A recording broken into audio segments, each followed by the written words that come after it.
the great conservative movement of America and of our time. A brush fire of freedom that's being lit all over this country. We, as an irate, tireless American populace, will overcome the few radical leftists that control the levers of power today. Joe Biden's failed economic policies has given us inflation like you can't believe, and the border is in disarray. It's amazing how few of the people commenting on this have actually bothered to go see what's happening. Well, Congressman Andy Biggs of Arizona actually went to the border. Biggs, where's Andy? Boy, oh boy, Andy. There's a guy. He's tough.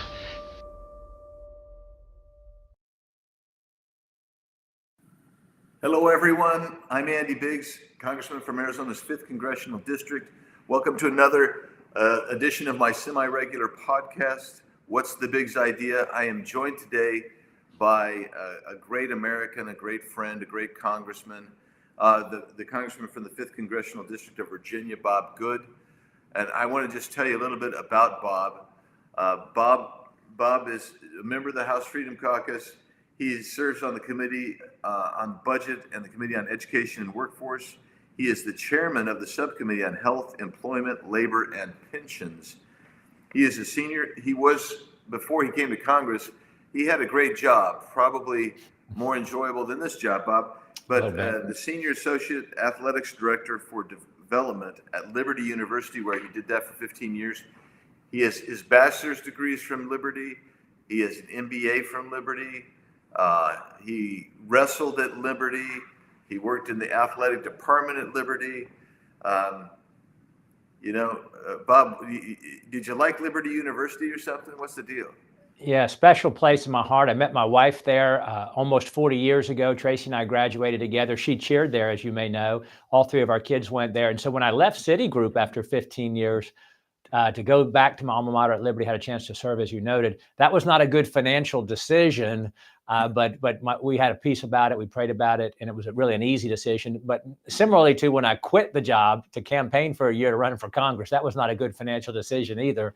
But I am proud to serve with you. And Andy, I will tell you and our listening audience that, when you're running, you get told you can't trust anybody. They're all corrupt. And when you get there, and to find friends like you that I trust and respect and admire, we've got the iron sharpening iron principle. You've been a great mentor, a great example, a great friend.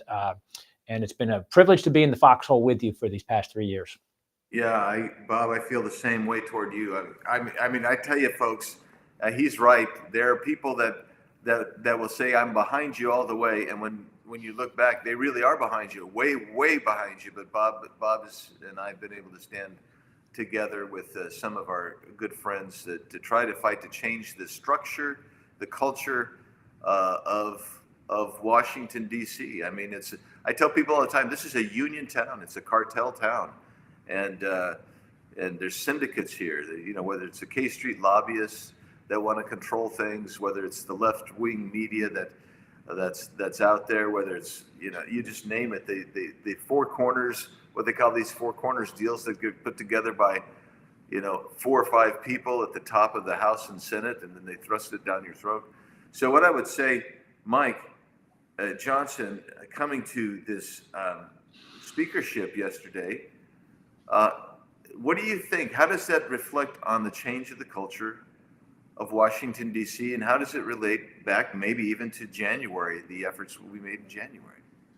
Well, when you go back to January, as you know, much of that was about not repeating the failures of the past, where when Republicans have had the majority, we would let down the American people, betray the trust they placed in us, and particularly in the spending, that we would pass all of our major spending bills with Republican majorities control. We would pass the bills with predominantly Democrat votes.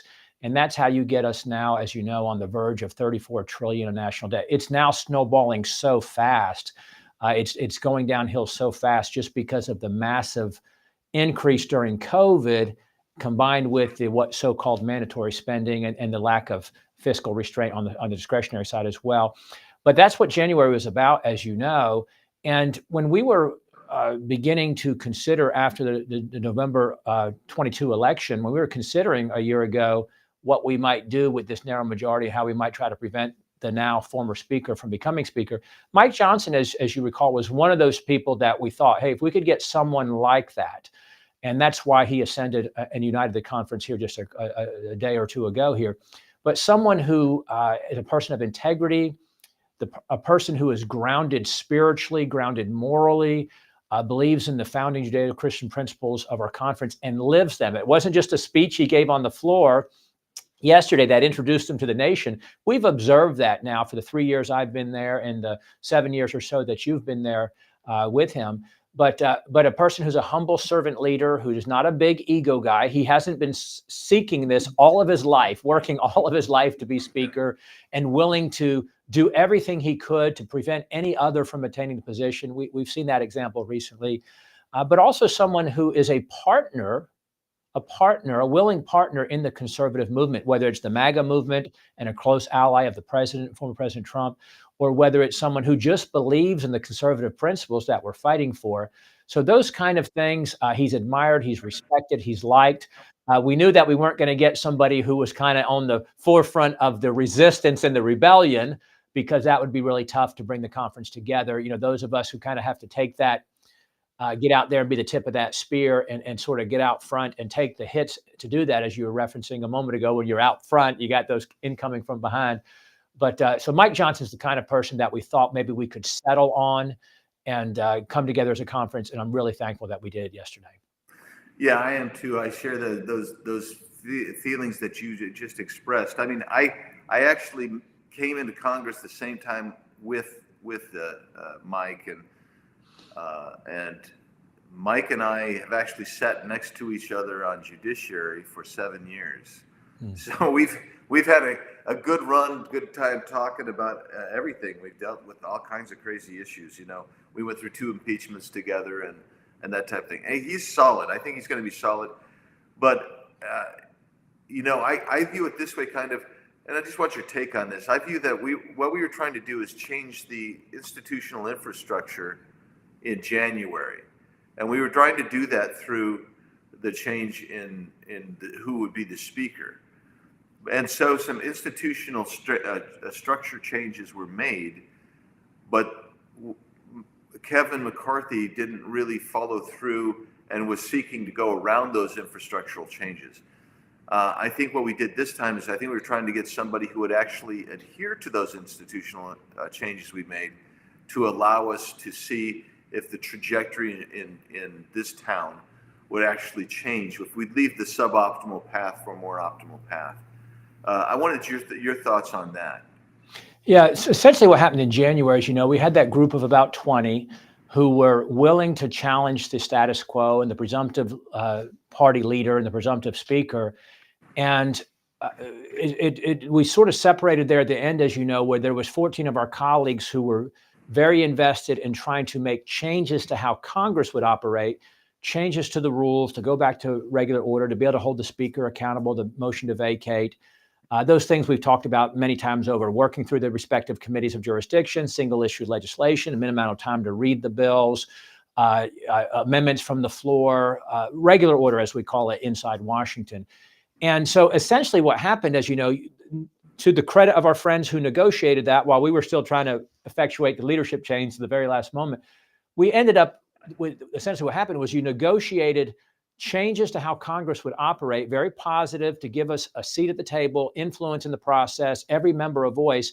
You sort of negotiated that for 9 months of trial leadership with Kevin McCarthy to disprove the concerns we had from the very beginning, to demonstrate that he wasn't, you know, the dishonest broker, the barrier to the conservative agenda, that somehow, you know, maybe he could be trusted to perform. So you had a 9-month trial run where you had the structural changes that gave us an opportunity for change. And then ultimately, when it was demonstrated that with the unconditional debt ceiling increase back at around the 1st of June, along with the unconditional extension of the government funding with the Pelosi, Biden, Schumer policies in place for another 45 days, both of which were passed overwhelmingly with Democrat votes, as you know. So then we had to make the leadership change that you and I were part of, led by our good friend Matt Gaetz, to try to put a leader in there who would complement the structural changes that were made back in January.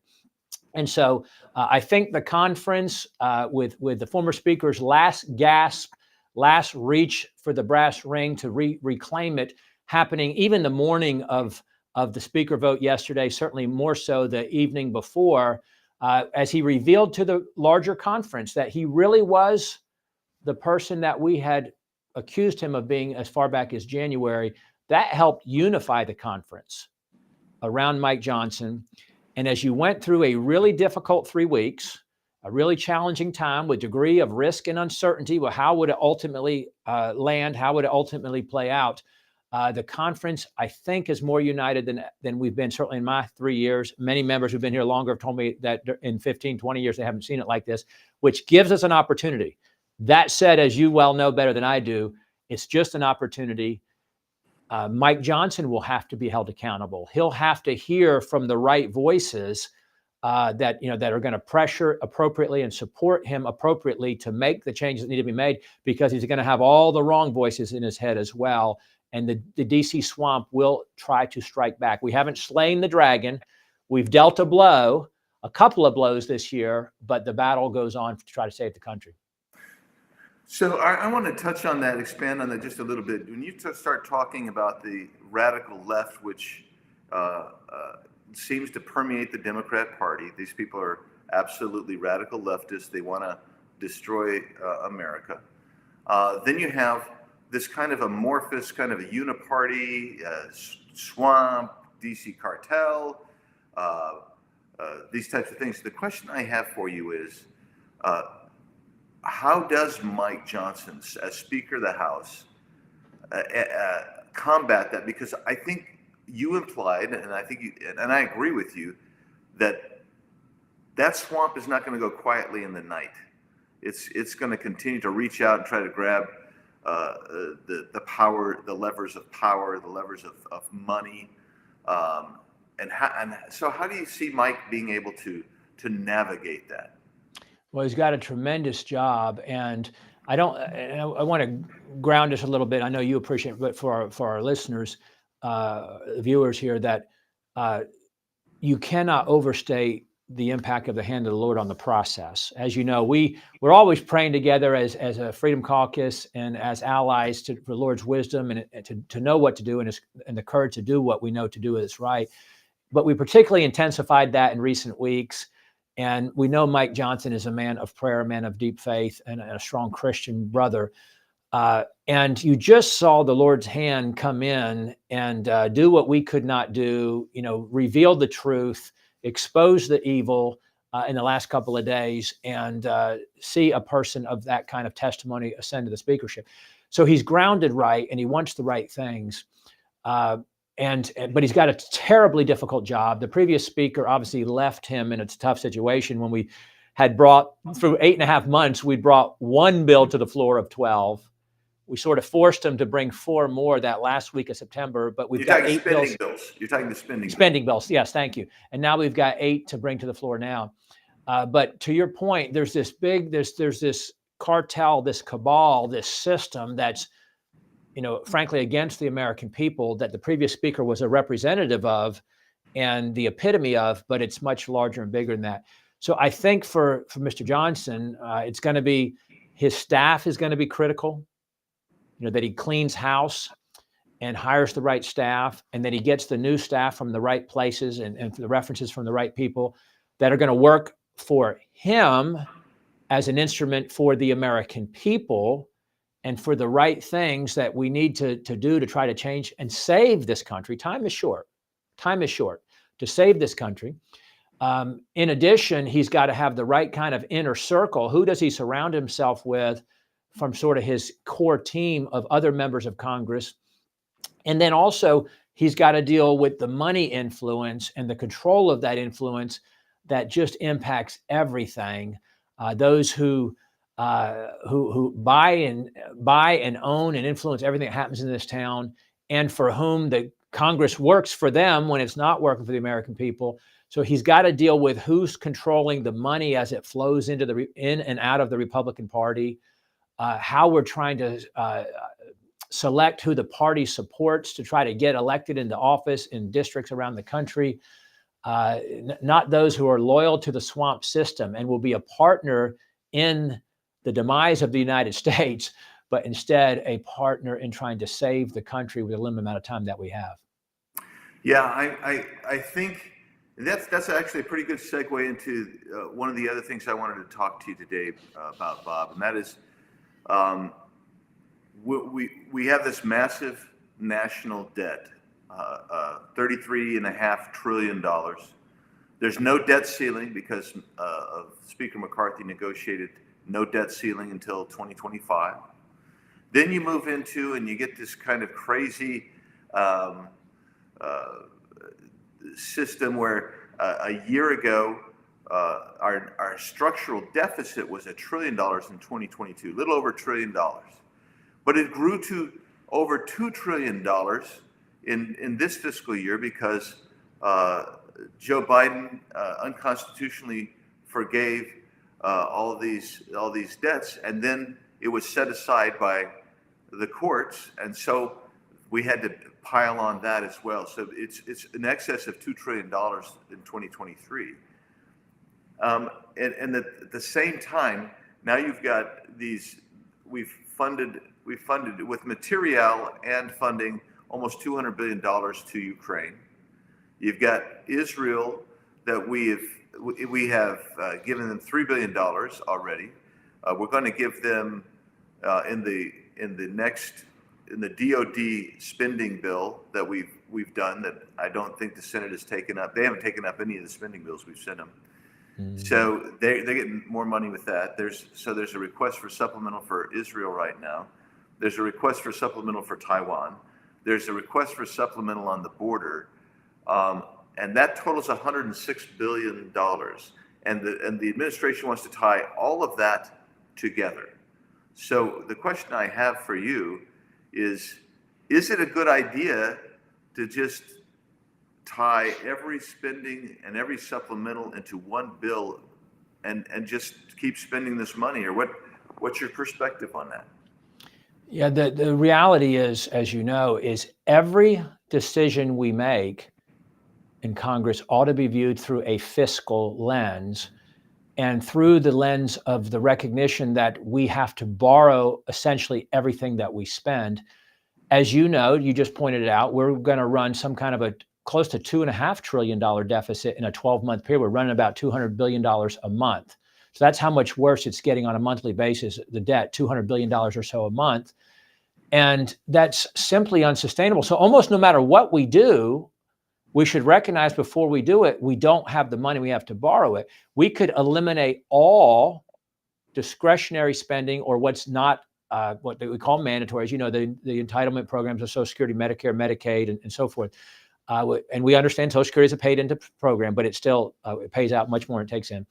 But we could eliminate all the discretionary spending that we vote over on a regular basis, and we would still have about a $700 billion annual deficit if we eliminated all of it.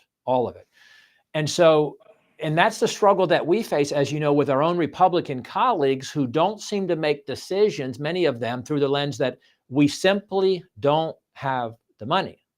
And so how do we just continue to spend without recognizing that? But to your point on Israel specifically, while there's widespread support for Israel, certainly among the Republican conference, I think it's unanimous, and a majority of Democrats seem to support that. We've got obviously the radical core of their party that's pro-Hamas, but most of the Democrats, I think, will vote to support Israel. But you've got the president taking hostage or hijacking support for Israel by trying to attach it to $100 billion, 90% of which has nothing to do with Israel. So trying to force us to vote for, what, $60 billion for Ukraine, 15 billion more, something like that, to funnel illegals into the country under the guise of border security, and then tens of billions more for ill-defined humanitarian assistance, some of it undoubtedly to go to Hamas for that matter, or perhaps to Iran. And so we ought to, of course, separate Israeli funding from the whole package and do a standalone on that, and have offsets. With a $200 billion deficit on a monthly basis, let's force a reduction of $10 billion or $14 billion, whatever the exact amount is, for something else. Because again, we have to borrow this money. And for that point, you already made this point a moment ago, but when we've sent 4 spending bills to the Senate, they've not taken up any of those, but contained within those is $4 billion in aid for Israel. So if the Senate would just pass the bills we've already sent them, you'd have additional $4 billion on the way. But we certainly shouldn't spend $100 billion or $90 billion that has nothing to do with Israel in order to get some support for Israel. Yeah, I am confident that Mike Johnson, as Speaker, will bring these bills separately to the floor if he even brings Ukraine. Which, by the way, the Ukraine funding is $61.4 billion. That essentially is a full year of what we've previously been giving them. So they must anticipate this thing going another year, and with that, the problem with that, of course, is we're not just funding their military and their war effort. We're funding their government and the pension plans of the Ukrainian government, and we're funding the farmers. It includes seeds, fertilizer, etc. for Ukraine, and again, we would be borrowing that money just to do that. That's what's going on with that $61 billion. And I find that really offensive, actually. No matter how justified some of that may seem, we frankly don't have any money. We are borrowing every bit we have, above $5.2 trillion, which is our revenue number. And we're spending 7.2. So yes, I'm sorry. Yeah, go ahead. If we were running a surplus and we had a rainy day fund, if you will, and now you can say, okay, let's return money to taxpayers. Let's stop running a surplus and taking in more than we need. But let's just pretend that we had that. Then at least you could say, okay, American people, here's how we think we ought to help some of our friends and neighbors or allies strategically or humanitarian compassion. We're a generous nation, certainly. And then justify it, defend it, see if the American people support it. And we could utilize that surplus if we had one, versus tax cuts and giving it back to the people, which would probably result in a bigger surplus, by the way. But to borrow, to your point, to borrow money to fund the retirement pension plans of Ukrainians when we can't fund our own Social Security, to borrow for their farmers when we can't pass our own farm bill or afford our own farm bill, for that matter, what's contained in our own farm bill, is really egregious. Yeah, I'm in 100% agreement. And so we start looking at it. I would imagine that Speaker Johnson will soon get an Israel supplemental out there. I don't anticipate the Senate is going to do anything with the bills that we have done. And as we continue to do bills, we're going to vote on another bill today. I think there's 3 bills scheduled to come up, spending bills to come up next week. I don't believe the Senate's going to do that. And so, actually 2 of the candidates who were running for Speaker before Mike Johnson got it said, hey, look, you know what we got to do? We're going to have to do long-term continuing resolutions. And I just want to point out a couple things so if people watching understand what a continuing resolution is. It's basically where you take all of the spending of all the programs, everything in the country, and you basically say, boom, we're going to do that. And we're just going to keep it on the same trajectory. That's really what the essence of a CR. And so we have not done 12 appropriations bills, which we're required to under the Budget Control Act of 1974. We're required to do 12 spending bills and get them out by June 30th every year to the Senate. That has not been done since 1977. Since 1977, even the one year that a balanced budget happened, it was not done in that manner. It just they just evened everything out. But in the last 25 years, 3 times we have done a full year CR, Bob. And that's why it's like when you start telling me you want to do another 4 to 6 month CR, when some of our speakers candidates were saying that, I just don't know how you justify that. First, as a fiscal irresponsibility measure. Second of all, it violates the law. Yes, when you campaign and run against appropriately the Biden, Pelosi, Schumer policies that are destroying the country, and then the spending levels that are bankrupting our kids and our grandkids and ruining us as a nation, to continue those unconditionally, just to extend those and to keep those in place with a Republican majority. You and I have said many times over the past 9 months, we don't need a Republican majority to do that. We didn't even negotiate the debt ceiling increase. We didn't negotiate the continuing resolution back on September 30. We just surrendered to the Democrat position. You know, we didn't have to give them the same spending levels and the same policies. They took that with no negotiation. That's what they wanted. That was their position. And that's what we did. Yeah. Well, you know, as we close out, we're running out of time here. I'll give you the last word in a second. I just want to say thanks to Bob Good. Bob Good is a great member of Congress. He's a terrific representative of the 5th Congressional District of Virginia. He's an honest broker. He tells you what he thinks, which actually in D.C., that doesn't really go over well. You might have found that out, Bob, by now, that if you're very direct and forthright, sometimes people don't want to hear that. I'll just tell you that it's an honor to serve with you. It was an honor to be in the speaker's fight with you. I think what we did was hopefully change the trajectory of this country, and maybe we can bring our spending under control. Maybe we can bring this country back under control and restore so much of what has been taken. You know, I just got to say this: two or three quick points. Gas is $5 a gallon in my home district. And that means everybody's prices are up.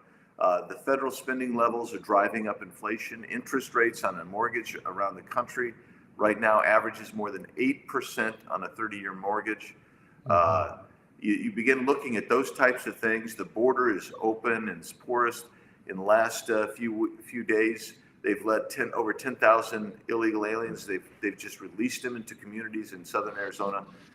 You begin looking at it, even New York, the mayor of New York has gone crazy. He says, look, he wants the border closed because New York is being overrun, but they've had 100,000 there, and Arizona's had, over the term of the Biden administration, well over 1 million people have crossed through Arizona illegally. So it's time to actually restore this country to what people understood it to be, this great vision of liberty and freedom for all. So, Bob, I'm going to just turn it over to you, give you last word. Thank you again for being with me today. Thank you, Andy. Thanks for the kind words, and the feeling is certainly mutual. It's a privilege to serve with you. You've been a great, again, mentor, a great teacher, a great leader, and it's a privilege to serve with you. And I would just add that the American people should take hope. That, again, we are changing because of their support and their help. We are changing how Congress operates. We're giving ourselves a fighting chance with the changes we made in January, how we've shifted the narrative in the Republican conference to actually debating and talking about how much spending to cut. Not sufficiently. We're not there yet by a long shot. And we've elected a speaker who believes in those same things. So we've given ourselves a fighting chance.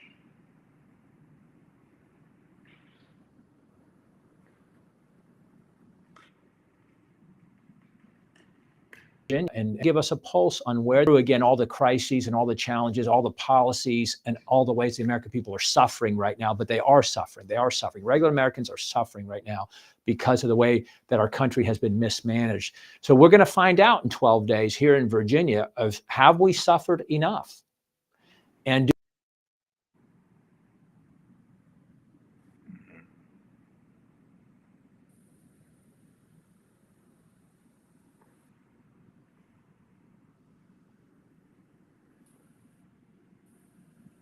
now we will struggle between now and then. We are the only thing, those like us in the House, standing in the gap. We're the little finger in the dike against the radical left that's trying to destroy, they would say transform, but trying to destroy the country. So, Andy, it's a privilege to serve with you, trying to fight that battle, and I really appreciate you having me with you today. Yeah. Thanks, Bob. It's always good. I'll see you soon. We'll be on the floor soon. Thanks, man. Have a good one. Thank you. Thanks, everybody.